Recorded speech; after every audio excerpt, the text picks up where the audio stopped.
Now, I think we are about to hit one of those key moments in 2020. In the same way that when the Black Lives Matter protests were popping around in Sydney and Melbourne and people started to realise, well, hang on, there's one rule for them and there's a different rule for us. Are they the super spreaders or not? And then once it turned out not to be the case, well, people started to say, well, OK, time for me to be able to get back to the new normal, social distancing, wash the hands, have the app, all of that stuff. I think we're about to have another one of those moments because tomorrow, Wednesday, is when the AFL is going to officially crown Brisbane as the place that is going to be holding the AFL Grand Final this year. Now, at that announcement is going to be quite a lot of brass from the AFL. Why would the Premier want to tout this? Because, of course, a festival of football of both the NRL and AFL Grand Finals in the weekend before her state election, well, we all understand why that would be rather exciting.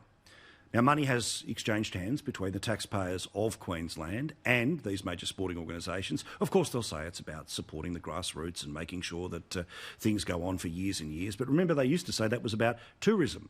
Well, it's a little bit hard for people to travel where the borders are quite locked. But this is a photo from Melbourne Airport tonight.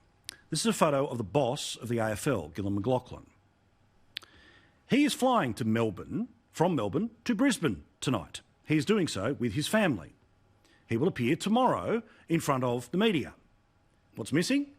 The 14-day quarantine period that would exist, if at all you're allowed to cross the border into Queensland. So while I understand why the Premier is excited that the AFL Grand Final is going to be taking place in Queensland, and most of the media will look past and say, how great is it the Cup's coming here? Could somebody please explain to me why the boss of the AFL is allowed to go from Melbourne to Brisbane in a day with his family, with no quarantine whatsoever?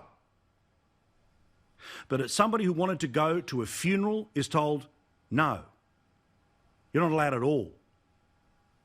They've had to set up special units to make sure that people theoretically who are on borders will be able to get to hospitals. But the boss of the AFL can fly from Melbourne to Queensland without the 14 days quarantine? Talk about one rule for them and one rule for us. Just as the Black Lives Matter protest exposed the hypocrisy in the first wave, I think the brass of the AFL being able to cross into Queensland and freely walk around without the 14-day quarantine period is going to be the next version of this.